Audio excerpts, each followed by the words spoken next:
Hello friends. तो आज के वीडियो लेक्चर में हम पढ़ेंगे BA 5th semester regional geography प्रादेशिक भूगोल के चैप्टर नंबर 4 समरूप प्रक्रियात्मक एवं नियोजन प्रदेश formal functional and planning regions.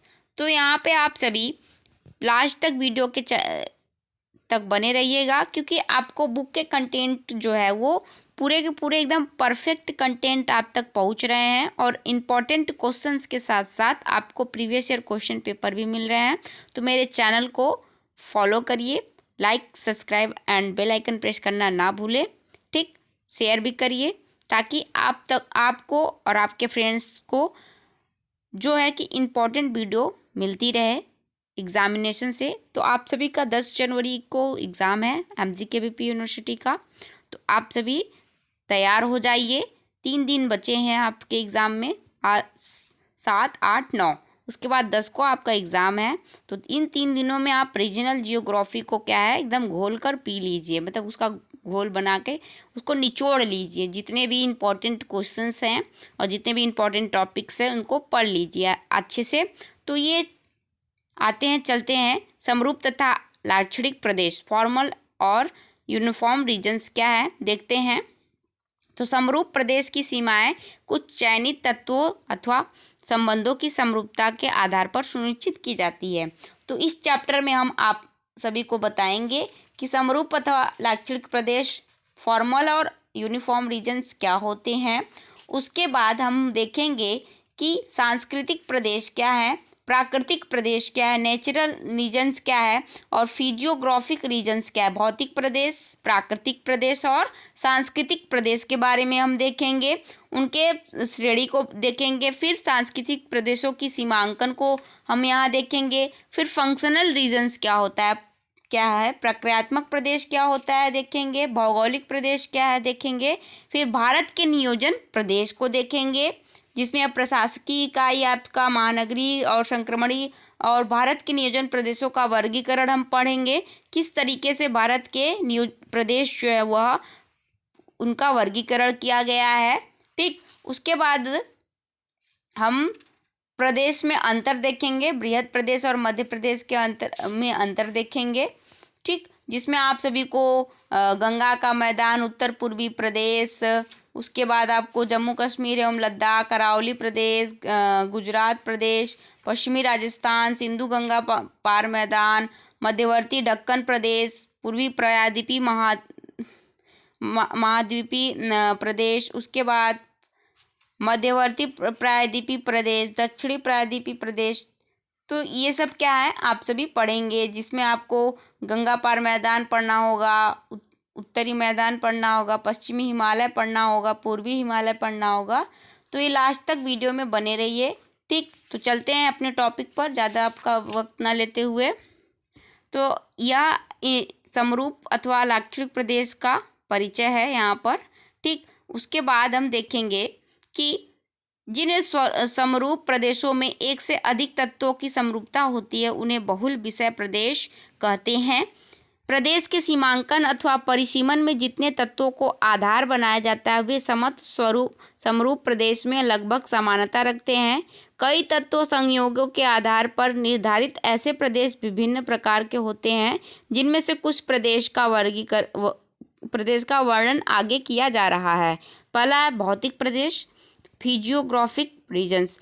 तो आपको बता दूं कि ये जो नोट्स है पॉइंट, वह डिस्क्रिप्शन बॉक्स में आप सभी को कितने टॉपिक्स इस चैप्टर में है वो मैं डिस्क्रिप्शन बॉक्स में बता दूंगी। अगर आपको कोई डाउट है तो कमेंट बॉक्स में ज़रूर कमेंट करिए। ठीक, डिस्क्रिप्शन में देख लीजिएगा। और इसके पूरे चैप्टर्स जो है वो प्लेलिस्ट में ऐड हैं, तो प्लेलिस्ट में जाकर देख लीजिएगा मेरे चैनल पर। तो अब भौतिक प्रदेश क्या है, फिजियोग्राफिक रीजन्स किसे कहते हैं, तो देखते हैं। भौतिक प्रदेश का सीमांकन प्रायः उच्चावच अथवा स्थलाकृति की समानता के आधार पर किया जाता है। उच्चावच का भौतिक प्रदेश के निर्धारण में सबसे अधिक महत्व दिया जाता रहा है।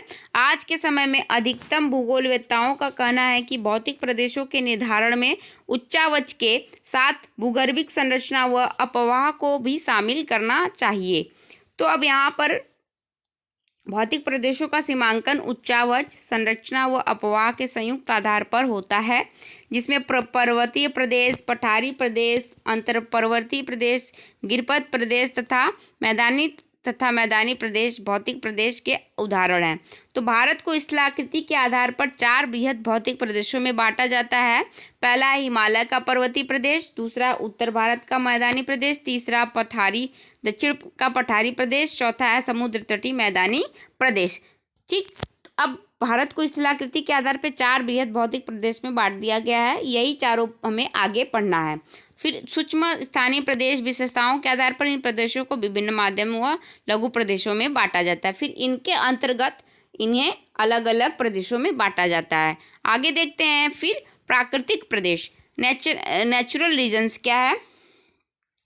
तो नेचुरल रीजन्स में आपको मिलेगा प्राकृतिक प्रदेश का निर्धारण प्राकृतिक तत्वों की समरूपता, समांगता अथवा एकरूपता के आधार पर होता है। एक प्राकृतिक प्रदेश के अंतर्गत उच्चावच, जलवायु, मिट्टी व प्राकृतिक वनस्पति तत्वों की स्थूल समरूपता अथवा एकरूपता पाई जाती है। ठीक, आगे देखते हैं यहाँ फिर बृहद प्राकृतिक प्रदेश में क्या क्या आता है। तो बृहद प्राकृतिक प्रदेश में भूमध्य रेखीय प्रदेश, मानसूनी प्रदेश, उष्ण मरुस्थलीय प्रदेश, भूमध्य सागरीय प्रदेश, शीतोष्ण घास मैदान, टैगा प्रदेश तथा तुंड्रा प्रदेश यह बृहद प्राकृतिक प्रदेश के अंतर्गत आते हैं। अब है तीसरा सांस्कृतिक प्रदेश। सांस्कृतिक प्रदेश देखते हैं। सांस्कृतिक प्रदेश का विचार उद्भव मूल रूप से सांस्कृतिक भूदृश्य की संकल्पना से हुआ है, जिसमें वे समस्त भौगोलिक तत्व शामिल होते हैं जिनकी उत्पत्ति या तो मानव के द्वारा हुई हो या जो मानवीय क्रियाओं द्वारा संशोधित, परिमार्जित अथवा प्रभावित है। इस प्रकार जितने भूक्षेत्र में समान प्रकार के सांस्कृतिक भूदृश्य होते हैं उसे एक सांस्कृतिक प्रदेश मान लिया जाता है। सांस्कृतिक प्रदेश का निर्धारण सांस्कृतिक तत्वों की समरूपता के आधार पर होता है। सांस्कृतिक शब्द का उपयोग 2 अर्थों में किया जाता है। पहला, संपूर्ण मानव जनित तत्वों या पर्यावरण को सांस्कृतिक अथवा मानवीय कहा जाता है। इसका उपयोग प्राकृतिक के विपरीत अर्थ में किया जाता है। यह कृत्रिम संदर्भ में उपयोग होता है। इसमें सामाजिक, सांस्कृतिक, आर्थिक एवं राजनीतिक तत्वों को शामिल किया जाता है। दूसरा है सांस्कृतिक तत्वों में मात्र मानव संस्कृति से संबंधित तत्वों जैसे प्रजाति, धर्म, भाषा, प्रथा, दर्शन, जीवन पद्धति शामिल किया जाता है। सांस्कृतिक प्रदेश का तात्पर्य दूसरे संदर्भ से है। आगे देखते हैं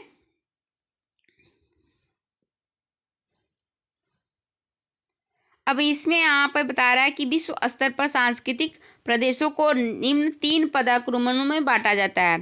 3 क्रम में बांटा जाता है। तो पहला है बृहद मैक्रो रीजन्स, दूसरा है मध्यम मेसो रीजन्स, तीसरा है लघु रीजन माइक्रो रीजन्स। तो अब इसमें यहाँ पे फिर है कि सांस्कृतिक प्रदेश की श्रेणी क्या होती है।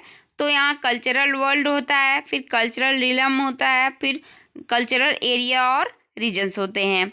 ठीक, तो यहाँ पे संसार के बृहद सांस्कृतिक प्रदेशों को सांस्कृतिक मंडल कहते हैं, जिसका प्रसार एक महाद्वीप अथवा विभिन्न महाद्वीपों पर हो सकता है। एक सांस्कृतिक मंडल में अनेक सांस्कृतिक परिमंडल हो सकते हैं। इसी तरह एक सांस्कृतिक परिमंडल में अनेक लघु स्तरीय सांस्कृतिक क्षेत्र अथवा प्रदेश शामिल होते हैं। बृहद सांस्कृतिक प्रदेश का निर्धारण सांस्कृतिक तत्वों की स्थूल समरूपता के आधार पर होता है। सांस्कृतिक क्षेत्रों का निर्धारण सांस्कृतिक भिन्नता के आधार पर होता है। आगे यहाँ पे स्पेंसर और थॉमस ने अपनी पुस्तक में सांस्कृतिक भूगोल कल्चरल जियोग्राफी में सांस्कृतिक प्रदेशों का त्रिस्तरीय वर्गीकरण किया है। पहले में 2 सांस्कृतिक मंडल बताए हैं, नवीन मंडल और प्राचीन मंडल। नवीन मंडल के अंतर्गत 2 परिमंडल को शामिल किया जाता है, आग्ल अमेरिका और लैटिन अमेरिका। प्राचीन मंडल में पुरानी दुनिया के 9 परिमंडलों को शामिल किया जाता है।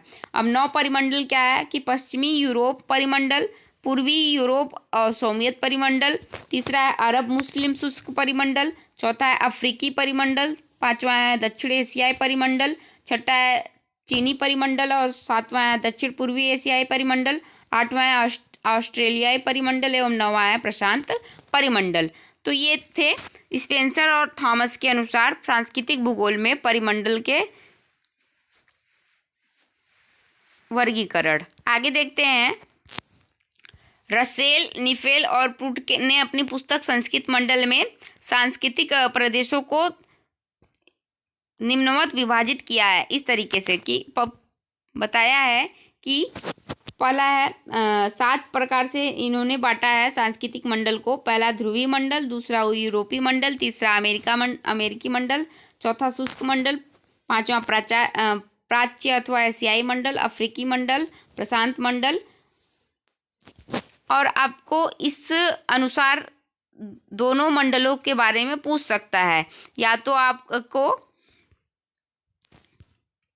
रसेल, निफेल या प्रूट के अनुसार सांस्कृतिक मंडल पूछ सकता है, या फिर स्पेंसर और थॉमस के अनुसार पूछ सकता है। तो ये सभी आप मंडल जो है याद रखिएगा। सांस्कृतिक प्रदेशों का सीमांकन, अब डिमार्केशन ऑफ कल्चरल रीजन्स यहाँ पे देखेंगे। तो सांस्कृतिक प्रदेशों का सीमांकन अथवा परिसीमन समान प्राकृतिक लक्षणों के आधार पर होता है। सांस्कृतिक प्रदेशों की सीमाएं सामान्यतः प्राकृतिक या राजनीतिक सीमाओं का अनुसरण नहीं किया करती हैं। इसमें हम देखेंगे चरण किस प्रकार से सांस्कृतिक प्रदेश का सीमांकन किया गया है। तो पहला है प्रौद्योगिकी विकास। प्रौद्योगिकी विकास के अनुसार सांस्कृतिक प्रदेशों का सीमांकन करने के लिए प्रौद्योगिकी विकास स्तर को प्रमुख मापदंड के रूप में उपयोग किया जाता है। दूसरा है जीवन दर्शन, तीसरा है जीवन पद्धति,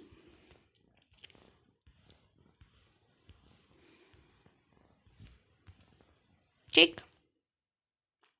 यहाँ पे जो आपको दिख रहा है यह थॉमस और रेफल के अनुसार जो ये सांस्कृतिक रीजन्स बताए गए हैं, यहाँ इस तरीके से ये परिमंडल आपको दिखाई देगा। कहाँ कौन से परिमंडल है मैप में आप सभी ध्यान से देख लीजिए, ठीक। मैपिंग की हुई है। आगे देखते हैं, चौथा धर्म, पांचवा भाषा। ये सांस्कृतिक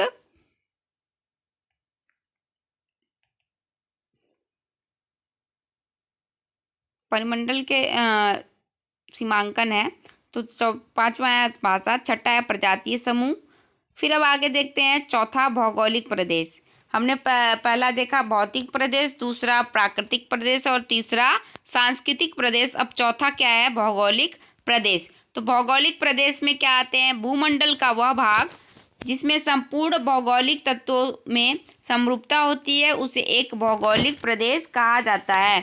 इसका उपयोग प्राकृतिक प्रदेश के समानार्थी के रूप में भी हो सकता है। वास्तव में प्रदेश की उत्पत्ति भौगोलिक होती है। कई भौगोलिक तत्वों के आधार पर सीमांकित प्रदेशों की अपनी अपनी कुछ विशेषताएं होती हैं, ठीक। तो अब यहाँ पे भौगोलिक प्रदेश किसे हम कहेंगे, जैसे जलवायु प्रदेश, मृदा प्रदेश, वनस्पति प्रदेश तथा संसाधन प्रदेश, यह क्या होते हैं, भौगोलिक प्रदेश कहे जा सकते हैं, ठीक। अब भूदृश्य के आधार पर सीमांकित प्रदेश में भौगोलिक प्रदेश जैसे कृषि प्रदेश, औद्योगिक प्रदेश तथा भाषा प्रदेश या कुछ अन्य भूगोलवत्ताओं ने सांस्कृतिक अथवा मानव निर्मित भूदृश्य के अनुसार भौगोलिक प्रदेश को बताया है। आगे देखते हैं,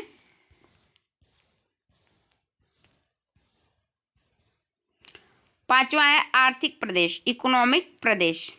तो आर्थिक प्रदेश में देखते हैं कि आर्थिक प्रदेश का निर्धारण आर्थिक तत्वों अथवा कारकों की समरूपता के आधार पर होता है। तो समरूपता अथवा लाक्षणिक प्रदेश के आधार पर 5 प्रकार के प्रदेश पाए जाते हैं। पहला भौतिक प्रदेश, दूसरा प्राकृतिक प्रदेश, तीसरा सांस्कृतिक प्रदेश, चौथा भौगोलिक प्रदेश और पांचवा आर्थिक प्रदेश। तो इस प्रकार आप सभी फॉर्मल या यूनिफॉर्म रीजन्स को बता सकते हैं कि ये 5 तरीके से होते हैं। पहला, दूसरा, तीसरा करके आप पार्ट करके लिखेंगे। अब प्रक्रियात्मक प्रदेश या फंक्शनल रीजन्स क्या है देखते हैं। तो प्रक्रियात्मक रीजन्स को केंद्रीय प्रदेश, नोडल रीजन भी कहते हैं। यह क्वेश्चन आपके प्रीवियस ईयर क्वेश्चन में पूछा था, नोडल प्रदेश किसे कहते हैं, ठीक। तो यह आप सभी बता सकते हैं कि नोडल रीजन किसे कहते हैं, या नोडल रीजन्स को परिभाषित कीजिए, या फिर क्वेश्चन आपसे पूछे जाएगा कि नोडल प्रदेश से क्या तात्पर्य है। यह आपके प्रीवियस ईयर क्वेश्चन पेपर में पूछा था, तो इससे आप इस बार भी लगभग कुछ पॉइंट नोट कर लीजिएगा, पूछ सकता है। तो नोडल प्रदेश किसको कहते हैं? प्रक्रियात्मक प्रदेश को ही नोडल प्रदेश या केंद्रीय प्रदेश कहते हैं। एक प्रक्रियात्मक प्रदेश के अंतर्गत कार्यात्मक संगठन की एक रूपता होती है और इसके समस्त भू क्षेत्र में पारस्परिक प्रक्रियात्मक निर्भरता होती है। ऐसे प्रदेश में केंद्रीयता की उपस्थिति आवश्यक होती है। ऐसे प्रदेश का प्रसार सामान्यतः एक केंद्रीय स्थिति के चारों तरफ होता है। इसे केंद्रीकृत या केंद्रीय आधारित नोडल रीजन्स प्रदेश अथवा संगठनात्मक प्रदेश भी कहते हैं। नगर प्रदेश अथवा नगरीय प्रभाव क्षेत्र, बाजार क्षेत्र एवं बंदरगाहों के पृष्ठ प्रदेश का प्रक्रियात्मक प्रदेश के उदाहरण हैं। आगे देखते हैं, नोडल प्रदेश जो होता है वो केंद्र स्थल के रूप में कार्य करता है। आगे हम देखते हैं, यदि किसी नगर अथवा केंद्र स्थल के चारों तरफ स्थित क्षेत्र जो उससे कार्यात्मक रूप से संबंधित होता है उसे नगर का प्रभाव क्षेत्र अथवा अमलैंड कहते हैं। कोई भी नगर अपनी प्रशासनिक सीमा के अंदर आत्मनिर्भर प्रकार की क्षेत्रीय इकाई नहीं, अपितु इसका अपने चारों ओर स्थित ग्रामीण क्षेत्रों से विविध प्रकार के कार्यात्मक संबंध होते हैं। आगे देखते हैं, अब है भारत के नियोजन प्रदेश। अब भारत के नियोजन प्रदेश में हम देखेंगे कि भारत के नियोजन प्रदेश को किस तरीके से विभाजित किया गया है, बांटा गया है। तो यहाँ पे देखेंगे कि नियोजन कार्यक्रमों को सामान्य रूप से निम्नलिखित 4 प्रकार पर कार्यान्वयन किया जाता है। पहला है प्रशासनिक इकाई। इस देश जो प्रशासनिक इकाई है देश प्रशासन की दृष्टि से 5 क्षेत्रीय इकाइयों से विभाजित है। पहला राज्य अथवा केंद्र शासित क्षेत्र, दूसरा जनपद अथवा जिला, तीसरा तहसील, चौथा विकास खंड और 5वां ग्राम सभा। तो यह प्रशासकीय इकाई जो है प्रशासकीय दृष्टि से देश जो होता है वो 5 क्षेत्रों में विभाजित होता है। पहला राज्य अथवा केंद्र शासित क्षेत्र, दूसरा जनपद अथवा जिला, तीसरा तहसील, चौथा विकास खंड और 5वां ग्राम सभा। यह हर एक राज्य में होता है, हर एक देश में। तो इस तरह यह भारत का प्रशासकीय इकाई होता है। आगे इस तरह राज्य सबसे उच्च व ग्राम सबसे निचली क्षेत्रीय इकाई है। इन्हीं प्रशासकीय विभागों के अनुसार विकास कार्यक्रम को पारित करने में सुविधा होती है। आगे देखते हैं, संसाधन विकास। संसाधन विकास दूसरा है संसाधन विकास। संसाधन विकास प्रदेशों का निर्धारण प्राकृतिक संसाधनों की उपलब्धता जैसे स्थलाकृति, जलवायु, भू संरचना एवं मिट्टी तथा मानवीय संसाधनों जैसे कृषि भूमि उपयोग, फसल प्रतिरूप, जनसंख्या घनत्व, औद्योगिकरण, संसाधनों की प्राप्ति वगैरह संसाधन विकास क्षेत्र प्रदेश है। तीसरा है महानगरीय प्रदेश। महानगरीय प्रदेश मेट्रोपॉलिटन एरिया। तो मेट्रोपॉलिटन एरिया में महानगरीय प्रदेश में एक महानगर व उससे संलग्न उसने प्रभाव क्षेत्र अथवा नगर प्रदेश सिटी रीजन को शामिल किया जाता है। महानगर अपने प्रभाव क्षेत्र से घनिष्ठ रूप से संबंधित होता है तथा प्रभाव क्षेत्र केंद्रीय नगर की आर्थिक, सामाजिक एवं सांस्कृतिक क्रियाओं से जुड़ा होता है। इस प्रकार महानगर के विकास के साथ साथ उसका भी विकास होता है। आप सभी के प्रीवियस ईयर क्वेश्चन में पेपर में महानगर मेट्रोपोलिस नगर किसे कहते हैं क्वेश्चन आया था। तो जरूर इस बार भी कुछ इसी से रिलेटेड क्वेश्चन आए संभवतः है। ठीक, आगे चौथा है संक्रमण पेटी। तो 2 महानगरीय क्षेत्रों के बीच स्थित पेटी को संक्रमण अथवा उभयनिष्ठ पेटी कहा जाता है। इसका संबंध 2 अथवा अधिक महानगरों या नगरों से होता है। तो हमने यहाँ पे देखा भारत में नियोजन प्रदेश कितने होते हैं, 4 तरीके से यहाँ बांटे गए नियोजन प्रदेश को। अब भारत के नियोजन प्रदेश का वर्गीकरण देखते हैं। तो वर्गीकरण यहाँ पे विभिन्न भूगोलवत्ताओं व संस्थाओं ने भारत को नियोजन प्रदेशों में वर्गीकृत करने की कोशिश की, जिनमें LS भट्टा तथा BL प्रकाश राव, V नाथ राष्ट्रीय एटलस एवं विषयक मानचित्र संगठन, फिर है P सेन गुप्ता, फिर नगर तथा देहात नियोजन संगठन के प्रयास से विशेष रूप से उल्लेखनीय है। तो यहाँ सबके अलग अलग प्रयास जो है वो दिए गए हैं। तो LS भट्ट तथा BL प्रकाश राव का वर्गीकरण जो है वह देख लेते हैं। तो यहाँ पे सन 1964 में भट्ट एवं राव ने प्रादेशिक संसाधनों के विकास के लिए रूपरेखा बनाई। उन्होंने नियोजन प्रदेशों के सीमांकन के लिए मुख्य रूप से प्राकृतिक संसाधनों के वितरण और राज्यों तथा जनपदों की सीमाओं को आधार बनाया, जिसमें इन्होंने भारत को कुल 7 प्रमुख प्रदेशों में एवं लघु प्रदेशों में बांटा। 7 प्रमुख नियोजन प्रदेश इस प्रकार हैं: दक्षिण भारत, पश्चिमी भारत, पूर्वी मध्यवर्ती भारत, उत्तर पूर्वी भारत, और 5वां है मध्य गंगा मैदान, 6ठा है उत्तर पश्चिमी भारत, और 7वां है उत्तर भारत। तो LS भट्ट तथा VL प्रकाश राव ने जो यह सुनिश्चित किया कि भारत को कुल 7 प्रमुख प्रदेशों में 51 लघु प्रदेशों में बांटा गया। तो 7 प्रमुख प्रदेश यह हैं, इसे याद रख लीजिएगा। आगे देखते हैं वीनाथ के संसाधनों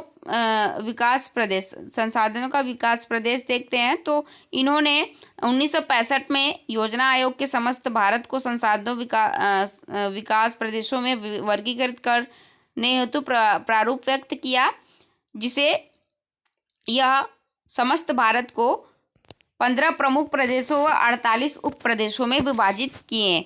तो इस प्रकार संसाधन विकास के अनुसार हम देखते हैं। तो पहला है पश्चिमी हिमालय प्रदेश, दूसरा पूर्वी हिमालय प्रदेश, तीसरा निचला गंगा मैदान, चौथा मध्य गंगा मैदान, 5वां ऊपरी गंगा मैदान, 6ठा गंगा पार मैदान, 7वां पूर्वी पठार तथा पहाड़ियाँ, 8वां मध्यवर्ती पठार तथा पहाड़ियाँ, 9वां पश्चिमी पठार तथा पहाड़ियाँ, 10वां दक्षिणी पठार तथा पहाड़ियाँ, 11वां पूर्वी तटीय मैदान तथा पूर्वी घाट, 12वां पश्चिमी तटीय मैदान तथा पश्चिमी घाट, 13वां गुजरात मैदान तथा पहाड़ियाँ, 14वां है पश्चिमी शुष्क प्रदेश तथा 15वां है द्वीपीय प्रदेश। तो इन्होंने 15 प्रदेश में इसका वर्गीकरण किया। वीनाथ के संसाधनों का विकास प्रदेश 15 प्रदेश थे, ठीक, और 48 उप प्रदेश में विभाजित किया था। अब है तीसरा पी सेन गुप्ता का वर्गीकरण। पी सेन गुप्ता जो है 1948 में भारत को के नियोजन प्रदेश को विभक्त करने का प्रयास करते हैं। उन्होंने प्राकृतिक प्रदेश को मुख्य आधार मानते हुए प्रादेशिक समरूपता, केंद्रीयता, उत्पादन, विशिष्टीकरण से प्रदेश का विभाजन आधार बनाया, जो इस तरीके से है। उन्होंने प्रदेश को वर्गीकरण करने के लिए भारत को 7 बृहद प्रदेशों व 42 मध्य प्रदेशों में बांटा। तो बृहद प्रदेश और मध्य प्रदेश यहाँ इस तरीके से दिए हुए हैं। तो बृहद प्रदेश में देखेंगे हम, पहला उत्तर पूर्वी प्रदेश, दूसरा पूर्वी प्रदेश, तीसरा उत्तर मध्य प्रदेश, चौथा मध्य प्रदेश मध्य क्षेत्र, और 5वां उत्तर पश्चिमी प्रदेश।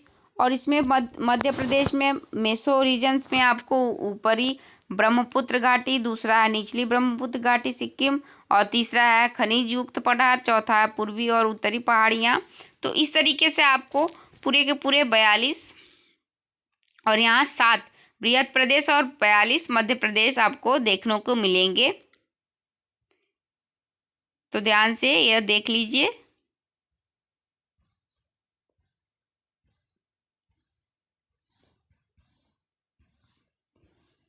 ये याद रखिएगा, बहुत ही इम्पोर्टेंट ये है। पी सेन गुप्ता का वर्गीकरण जो है वो बहुत ही इम्पोर्टेंट है। उसके बाद अब आते हैं चौथा, नगर तथा देहात नियोजन संगठन का वर्गीकरण। तो यहाँ पे 1968 में भारत के नगर तथा देहात नियोजन संगठन ने बृहत व मध्य स्तरीय नियोजन प्रदेशों की एक योजना प्रस्तुत की, जो इस तरीके से है। इस योजना के अनुसार समस्त भारत को 13 बृहद प्रदेशों व 35 मध्य स्तरीय प्रदेशों व 3 महानगरीय प्रदेशों में विभक्त किया गया, जिसके अनुसार भारत के 13 बृहद नियोजन प्रदेश इस तरीके से है। पहला है दक्षिण प्रायद्वीपीय प्रदेश, इसके अंतर्गत जो है कि केरल प्रदेश, चेन्नई कोयम्बटूर औद्योगिक प्रदेश, तमिलनाडु तटवर्ती मैदान, चेन्नई, कोच्चि, मदुरई, कोयम्बटूर, यह सभी क्या है क्षेत्र आते हैं दक्षिणी प्रायद्वीपीय प्रदेश के माध्यम से। और यहाँ पर इस प्रदेश का विस्तार पूरे तमिलनाडु से लेकर केरल राज्यों तक फैला हुआ है, जिसमें समुद्र तटीय भाग में मत्स्य पालन, वन एवं खनिज संपदा, कृषि व सिंचाई तथा ऊर्जा के लिए जल विद्युत व शक्ति का साधन भी है। आगे दूसरा है मध्यवर्ती प्रायद्वीपीय प्रदेश। अब मध्यवर्ती प्रायद्वीपीय प्रदेश में देखते हैं, इसमें आंध्र प्रदेश, कर्नाटक व गोवा राज्य शामिल हैं, ठीक। तो अब इनके अनुसार जो भी चार मध्य स्तरीय नियोजन प्रदेश स्थित हैं, जिनमें कर्नाटक तटवर्ती व आंतरिक औद्योगिक क्षेत्र, फिर रायलसीमा व तटवर्ती मैदान, तीसरा बेल्लारी हासपेट खनन क्षेत्र और चौथा तेलंगाना व तटवर्ती मैदान। तीसरा है पश्चिमी प्रायद्वीपीय प्रदेश। अब पश्चिमी प्रायद्वीपीय प्रदेश वेस्टर्न पेनिनसुलर रीजन्स, इस नियोजन प्रदेश का विस्तार पश्चिमी महाराष्ट्र के तटीय एवं आंतरिक जनपदों में फैला हुआ है, जो कि मुंबई, सोलापुर, पुणे व नासिक इसी प्रदेश में स्थित हैं। तो यहाँ पे जो चीज़ें होती हैं उसमें से एक मत्स्य आखेट भी होता है, फिर कपास, मूंगफली एवं गन्ना की कृषि की प्रमुख फसलें उगाई जाती हैं, जिसमें उसके बाद इस प्रदेश में अनेक प्रकार के लौह तथा अलौह खनिज के भंडार भी पाए जाते हैं।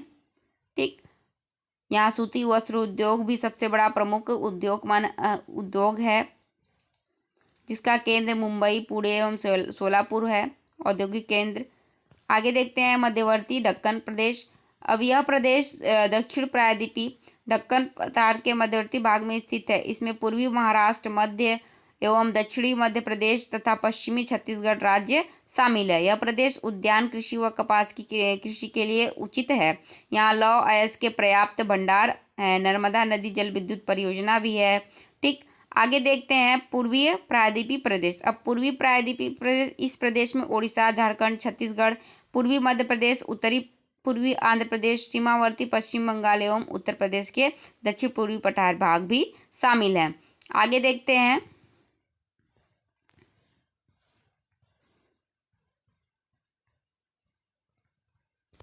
यहाँ पे मैप में बताया गया है कि किस तरीके से यह इतने पूरे टोटल जो है कि पाए जाते हैं।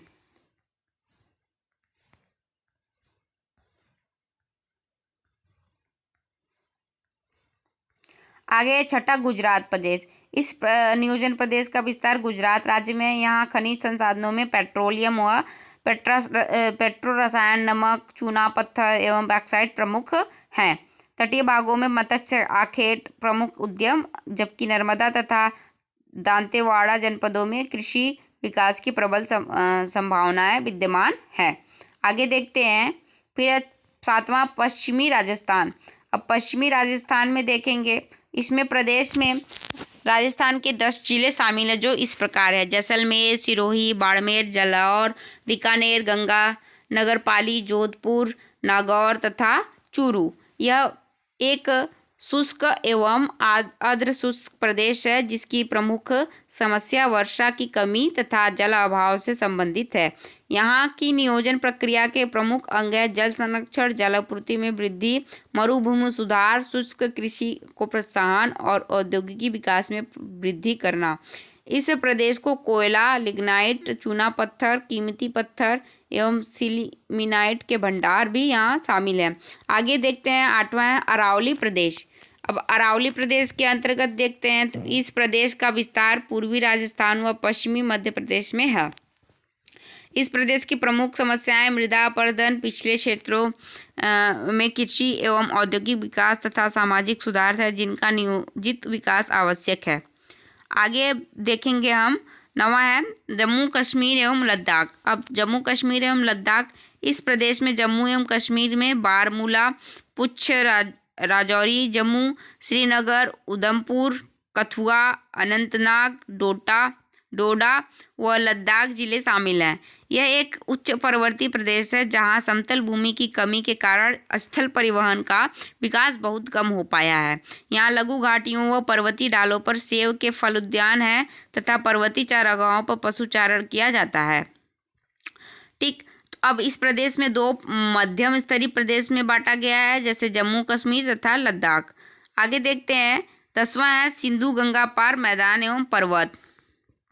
तो ये जो टॉपिक्स हैं ये बहुत ही इंपॉर्टेंट है, इसको विस्तार से उल्लेख कीजिए, लिखने के लिए आ सकता है। ठीक, तो देखते हैं इस प्रदेश का विस्तार दिल्ली, पंजाब, हरियाणा, हिमाचल प्रदेश, उत्तराखंड और पश्चिमी उत्तर प्रदेश के विस्तृत भूभाग पर है।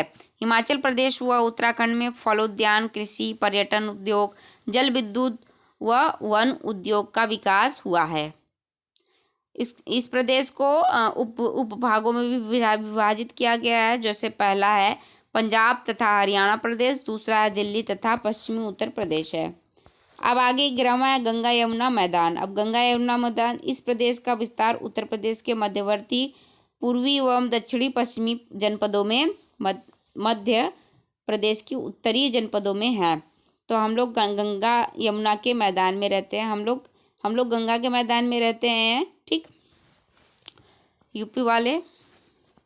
आगे देखते हैं, यह एक विस्तृत मैदानी प्रदेश है जिसका अधिकतम भाग उपजाऊ जलोढ़ मिट्टी से बना हुआ है। मध्य प्रदेश के उत्तरी जनपद व दक्षिणी पश्चिमी उत्तर प्रदेश के जनपद पठारी प्रदेश के अंग हैं, जहाँ की भूमि कंकड़ीली व पथरीली है। आगे यह प्रदेश कृषि प्रधान क्षेत्र है, जबकि मध्य प्रदेश के जनपदों में वन उद्योग व पत्थरों के खनन को व्यवसाय का भी विकास हुआ है। आगे यहाँ पर अब देखेंगे, इसमें कुछ बड़े नगर हैं, जैसे आगरा, लखनऊ, कानपुर, इलाहाबाद, वाराणसी। यह प्रदेश 2 उप प्रदेशों में विभक्त है, कानपुर प्रदेश एवं पूर्वी उत्तर प्रदेश। आगे देखते हैं, 12वां है निचला गंगा मैदान। अब निचला गंगा मैदान क्या है? Lower Ganga plain. इस प्रदेश में गंगा नदी की निचली घाटी में स्थित बिहार, पश्चिम बंगाल मैदानी जनपद शामिल है। यह अत्यधिक उपजाऊ कृषि प्रदेश है। यह देश का सबसे अधिक सघन बसा हुआ प्रदेश है, जहाँ अधिकतम जनसंख्या निर्वाह मूलक कृषि जीविका अर्जित करती है। इस प्रदेश के मैदानी भागों में चावल, गेहूँ, मक्का तथा दालों की कृषि की जाती है, जबकि हुगली घाटी में जूट की कृषि होती है। पश्चिमी भाग बिहार उद्योग की दृष्टि से पिछड़ा हुआ है, लेकिन पश्चिम बंगाल में विभिन्न प्रकार के उद्योग विकसित हैं, जिसमें सूती वस्त्र उद्योग, जूट उद्योग एवं भारी इंजीनियरिंग उद्योग होते हैं। आगे अब देखते हैं, 13वां है उत्तर पूर्वी प्रदेश। उत्तर पूर्वी प्रदेश इस प्रदेश का विस्तार भारत के पूर्वोत्तर राज्यों असम, मेघालय, अरुणाचल प्रदेश, नागालैंड, मणिपुर, मिजोरम एवं त्रिपुरा तथा उत्तरी पश्चिमी बंगाल के पर्वतीय जनपदों में है, ठीक। तो ये थे पूरे भारत के नियोजन प्रदेशों का वर्गीकरण, जो हमने पूरे के पूरे देख लिए। तो नगर तथा देहात नियोजन संगठन का वर्गीकरण करते हुए हमने यहाँ पे देखा। अब आगे देखते हैं इम्पोर्टेंट क्वेश्चंस। तो इम्पोर्टेंट क्वेश्चंस आपको ये यहाँ पर मिलेंगे इस तरीके से, शॉर्ट और लॉन्ग टाइप भी और एमसीक्यू टाइप भी।